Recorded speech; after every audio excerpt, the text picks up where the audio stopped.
What's up gamers, DreamcastGuy here, reviewing today Battleborn. Our story begins a million years in the future, a time when every star in the universe has long since burnt out, except for one. All species that are still alive and capable of space travel have fled here, to the last remaining solar system. You'd think in this age of desperation that people would find a way to live in peace, but instead they just find new reasons to wage war. An ancient race of extremely powerful aliens called the Varelsi have invaded and are attempting to take over these final planets in their quest for power. With no other option, all the greatest warriors from throughout the galaxy have decided to team up and fight back the darkness to become the Battleborn. While this tale may sound epic, the true highlight of this game isn't the story, it's the fighting. Every battle is a strange blend of Borderlands style gunplay, MOBA style power leveling, and strategic map dominance. This combat is rather complicated, so let's break it down.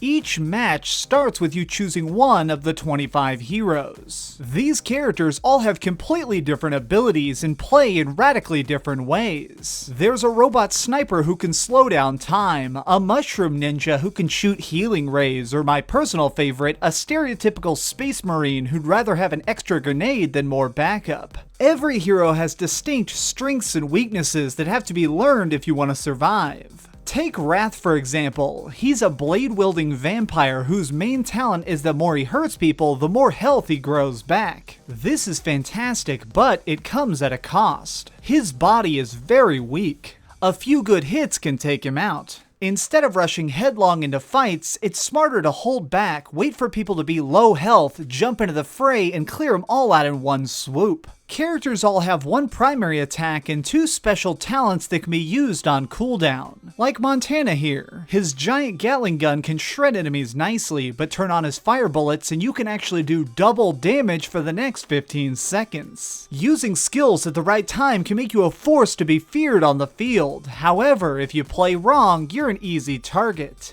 This is kind of an issue that lies at the heart of Battleborn. It's a title for only the most serious, ultra-dedicated players. Learning about the game modes, the maps, the various gear you can equip, and all 25 heroes can take several hours, and during that time you can expect to rack up hundreds of deaths. If you manage to make it over the massive curve of mechanics you have to master, the gameplay itself is rather brilliantly made. Matches are all objective focused rather than just being kill count crazy. There are 6 maps that can be played across the 3 different game types. First we have Meltdown, which has us trying to escort a team of robots into your enemy's base to score points. Next we have Incursion, a game where you need to destroy turrets and break into your foe's territory to try and nuke a giant robo-spider. Your third option is Capture, a mode where you need to run around the map to cap zones with your team. While these game types are enjoyable, they bring us to the biggest flaw in Battleborn as a whole. Everything is so slow. The average match takes 20 minutes to complete. That might sound short, but imagine being locked in a deadly duel surrounded by bad guys for nearly half an hour. Fights start off thrilling but drag on so long that it gets super boring. To try and spice things up, as you kill things, your hero gains levels, giving you extra talents and ways to customize your moves. Let's say I'm currently taking the role of a bow-wielding elf and I just scored a perfect headshot that pushed me over to the next level. I can now open this menu and choose my next specialization. If I love shooting arrows, I can make it so that they're slightly poisonous or pierce through enemies. Perhaps I'm playing my character a little more strategically. Well, in that case, what I could do instead is boost the strength of my slowing abilities to make it where foes can never escape my reach. This system is clearly supposed to make it feel like the longer a match goes on, something new and fresh is happening, except it doesn't quite pull it off. Spending 20 minutes running in circles in a tiny arena chasing down the same 5 players grows old quick. Honestly, the pacing is just awful, but thankfully, the story missions pretty much manage to avoid this problem. Taking on random, world-saving adventures, either alone or with friends, is kinda awesome. These quests have funny dialogue, interesting bosses, and lots of cool places to explore. Gearbox is well known for how perfectly they can write silly characters, and the story mode really shows that off. At one point, we were trying to break into a chamber of a super-powered AI, and at the same time, he was actually sending us emails directly, complaining that he didn't even want to bother to kill us. The humor and wit are top-notch, and mixing it together with the animated cutscenes is fantastic. I just wish we had more of these moments. Overall, Battleborn is a game with a lot of bold ideas and strong combat, but it gets sunk by the painful length of every match. Okay, so we've heard some good and some bad, but let's head over to the ratings board and put a big number on it.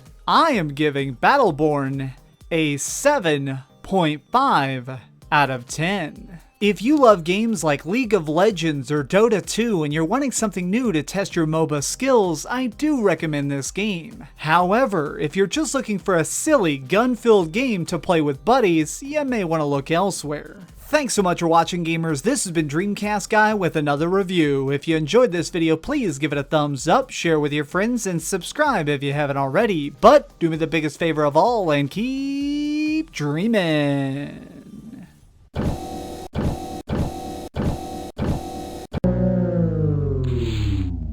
Thanks so much for watching. If you liked this video, maybe check out my last video. Please subscribe, and if you want, share this somewhere with your friends.